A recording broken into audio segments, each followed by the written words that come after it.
Hi guys, Jeremy Miner, technical agronomist for Channel Seeds covering Southeast Iowa. There are 4 things I want to talk to you today about on Field Checkup Friday, May 28th. First thing, we are in a frost advisory for East Central Iowa. This is crazy. It's May 28th of a holiday weekend. What do?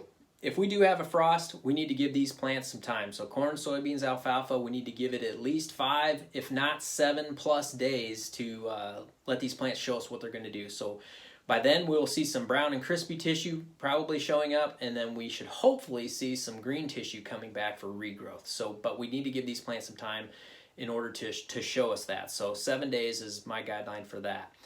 Replanting. There are guys in far southern and southeastern Iowa that are talking about replant. They've had plenty of precipitation down there, and there is going to be some replanting going on. So guys have asked me, what is the stand guideline that you use for corn and soybeans before you would go in and tear something up to replant? So for me, for corn, it's 18 to 20,000 final stand. If I have 18 to 20,000 plants per acre out there, I'm going to leave it. I'm not going to do anything out there to tear anything up at this point. It's just too late for corn.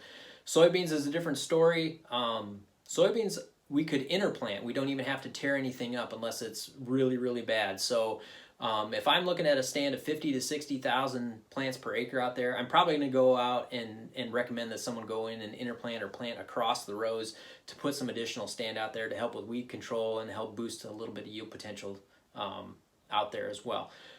70 to 80,000, I may leave it if it's a decent looking stand and we have 70 to 80,000 out there. Soybeans are resilient. They'll fill in the gaps where they can and bush out and add more pods that way. And then remember, they're day length sensitive, so they're going to flower about the same time.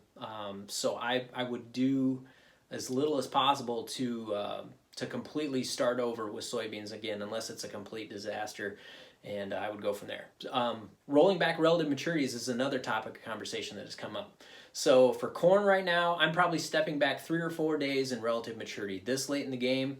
I'm not going to jump back too far. I'm going to just slowly step back. So for instance, if I have a 110-day hybrid, I'm probably thinking about a 107-day or 106-day relative maturity hybrid to plant at this stage in the game.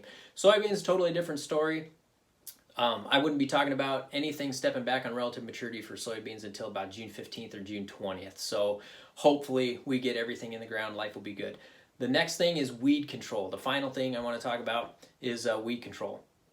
And there's weeds coming up right now. I have seen some sprayers going, and that's good. We need to get these post applications started, because if you go out there where you had a pre, you may be seeing a pretty good flush of weeds come in. And the reason that is because at least here in Iowa, we had plenty of cool conditions along with dry conditions. So there wasn't a lot of moisture to activate a lot of those pre's, or the pre's that were activated maybe just ran out sooner rather than later. So we need to get out there on those post applications and make sure we're targeting those 4-inch weeds or less. That height, we want to make sure we get out there early, make sure we're using multiple modes of action, and we're using residual activity herbicides as well to get us to crop canopy and shade out any weeds that are coming left. So that's it. That's all for Field Checkup Friday. Thanks a lot, guys. Have a great holiday weekend. We'll talk to you soon.